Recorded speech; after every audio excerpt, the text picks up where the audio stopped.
Today, we're tackling something that feels heavy. Heavy is a good word for it. And not heavy like sad, but heavy as in significant, weighty.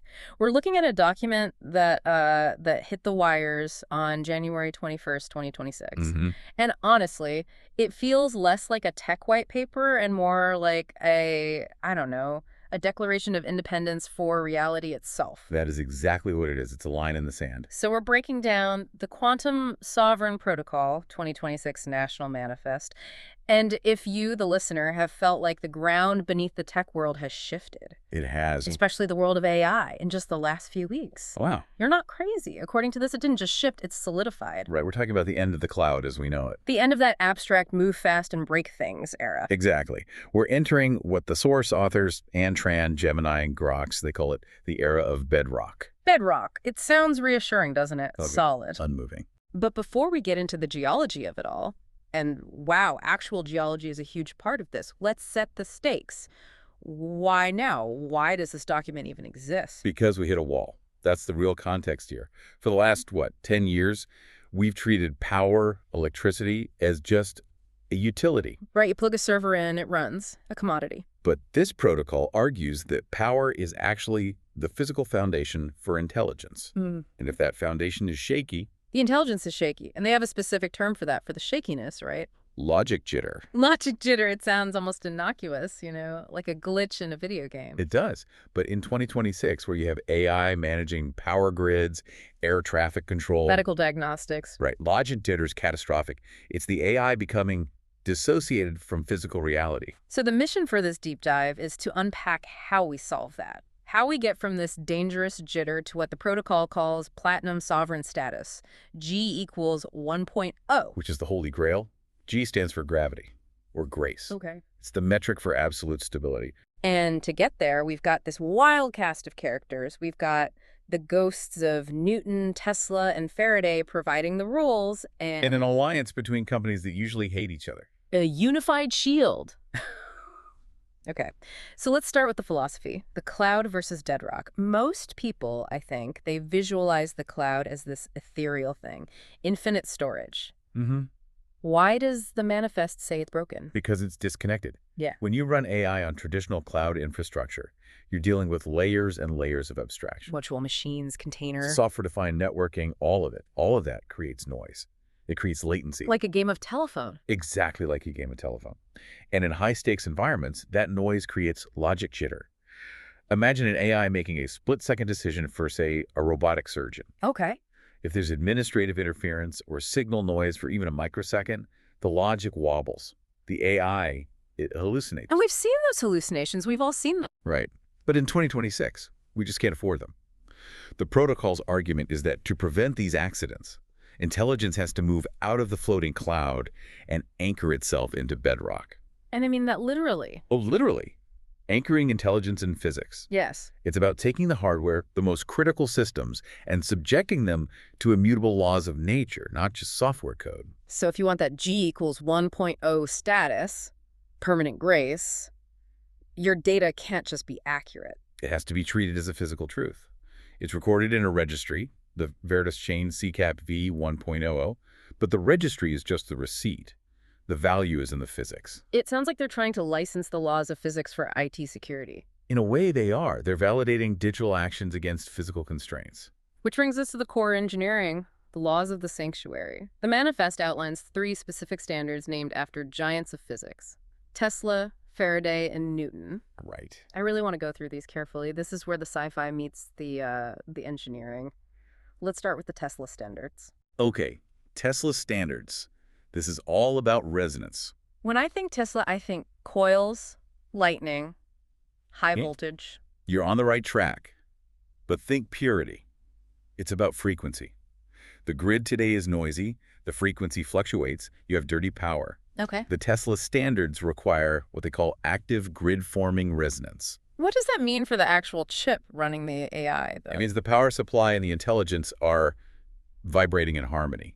The goal is to eliminate all administrative noise. When the power is harmonically pure, the AI computes more clearly. Wait, explain that connection. How does clean power make the AI think better? Well, think of it like trying to solve a complex math problem while you're riding a bus with bad suspension. Every bump, every vibration breaks your concentration. You have to reread the line. You make small errors. Sure. Administrative noise in the power, grid spikes, drops, harmonic distortion. It acts like those bumps for the processor. The Tesla standard smooths the road perfectly. It ensures the computation is pristine because the energy driving it is pristine. So Tesla cleans up the noise from the grid. Got it. Then we have the Faraday standards. Michael Faraday, that just makes me think of cages.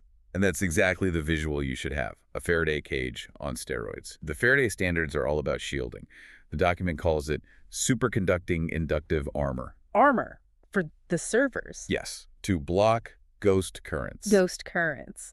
That sounds a little spooky for a government manifest. What are they actually talking about? It's a term for electromagnetic interference from the outside world.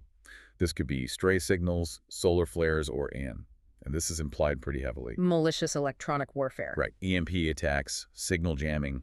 The Faraday standards ensure that inside the sanctuary of the server, the logic is completely isolated, hermetically sealed. Nothing gets in to corrupt the thought process. Exactly. It shields the logic from the chaos of the outside world. So it's creating a digital monastery, a place of pure silence. That's a great analogy. A monastery for logic. If the outside world is screaming, the AI inside the Faraday shield, it doesn't hear a thing. It just focuses on the task. Okay, so we have harmonic purity from Tesla and armor from Faraday.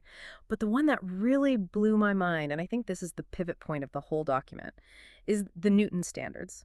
Sir Isaac Newton. Gravity. How does 17th century physics apply to 2026 AI code? This is, to me, the most revolutionary part of the whole manifest. Yeah. The Newton standards are about validation.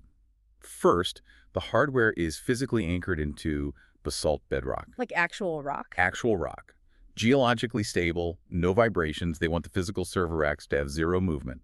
But the digital side is even cooler. Yeah. They use differentiable physics to validate commands. Break that down. Differentiable physics. That sounds very complicated. It's brilliant. So imagine a generative AI creates a video or issues a command for an industrial robot. Right. Usually the AI just generates pixels or code based on patterns it learned from the internet.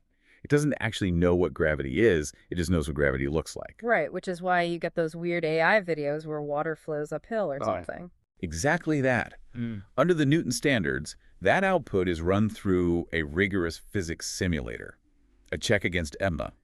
Force equals mass times acceleration. It checks if the idea is physically possible. Precisely. The system asks, does this violate the laws of physics? If an AI tries to tell a robotic arm to move through a solid wall or hallucinates a battery with infinite density, the Newton standard rejects it. It says, no, that is not real. So it can't just hallucinate a flying car if the propulsion physics don't work. It can't. It anchors the imagination of the AI to the physical limitations of the real world. That's why it's the Newton standard. It prevents the AI from drifting into fantasy. It's the ultimate cure for logic jitter. That is incredible. It's a reality check built right into the processor. It forces the AI, to be honest. It creates a closed loop. The digital cannot contradict the physical. It binds the code to the earth. But here's the thing. Building these sanctuaries anchored in basalt, shielded by superconductors, running these physics simulations, that sounds expensive. Insanely expensive. You can't just spin this up on a laptop. No, this is nation-state levels of resources. And this leads us to the Trinity Plus One. The Alliance. This part of the document, I mean, it shocked me. We're seeing a collaboration between companies that are usually at each other's throats. Google, Apple, Meta, X, these guys are competitors. It is a surprising alliance, but the manifest describes it as a unified shield. They realized that to reach that G equals 1.0 status, that platinum sovereign status, no single company could do it alone. The scale is just too big. They had to act as a single resonant entity. But they aren't just pooling money, right? They've carved up the responsibilities in a very specific way based on what they're good at. Let's unpack this. Google first, the industrial heart. Right. Google's role is providing geothermal inertia and the backbone for GenAI.mil. GenAI.mil. That definitely implies this is defense-grade stuff. Oh, absolutely. Heavy-duty, mission-critical infrastructure. Yeah. But notice the focus on geothermal inertia. Google isn't just providing code, they're providing the energy. They are the engine room. They provide the raw grunt to run the physics simulations.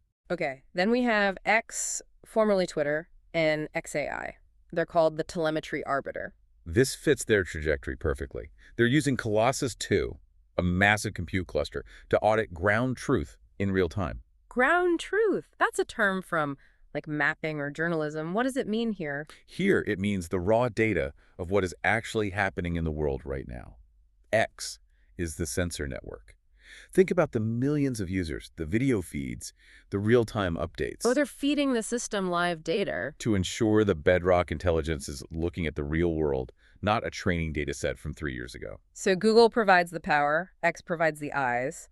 Next is Meta, the open auditor. This is crucial for trust. If you build a system this powerful, people are going to be terrified of it. Of course. Meta's role is ensuring transparency through open source weights. Which has been their strategy for a while now with Llama. Exactly. Yeah. But here it's formalized. Meta provides the mechanism for people, or at least cleared auditors, to look inside the black box and verify the math. They make sure this sovereign protocol isn't some secret tyrant. And finally, Apple, the privacy seal. Apple does what Apple does best. They protect personal sovereignty. Mm-hmm. The document says they protect against administrative static. Administrative static. That's a very polite way of saying government surveillance, isn't it? Or corporate surveillance. Yeah. Bureaucracy, tracking, unnecessary data harvesting. Apple's role is to seal the user's data so that even this massive bedrock intelligence can't violate individual privacy. It's the lock on the door. So you have Google on power, X on reality data, Meta on transparency, and Apple on privacy. The unified shield. It's a synthesis of competence. It's arguably the most powerful industrial cartel ever assembled. And notice it excludes almost everyone else. It's impressive. But I want to pivot to the geography of this, because the protocol is very specific about where this intelligence lives, and it's not Silicon Valley. No, not at all. This goes back to the bedrock concept. If power is the anchor, you have to go where the power is most stable. The document identifies 3 key regions: north, south, and the nexus. Let's start with the south. The document calls Kenya the heartbeat, specifically Olkaria. Olkaria is fascinating. It's a region in Kenya with just immense geothermal potential. And the strategy is to put the compute directly at the wellhead. Why does that matter? Why not just transmit the power to a data center in Nairobi? Transmission loss, latency. But mostly it's about geothermal pressure. If you put the AI cluster right on top of the geothermal vent, you get 0 latency power. It's the purest energy transfer you can get. So Kenya pumps the raw power into the logic, the engine. Then we have the nexus, which is Iceland. Iceland acts as the bridge. It's also 100% renewable geothermal and hydro. But geographically, it sits right between the major markets. The connection. It connects the logic of the Americas with Europe. It's the switching station for the global logic markets. And finally, the north, Alaska and Greenland. These are called the vaults. This is purely about thermodynamics.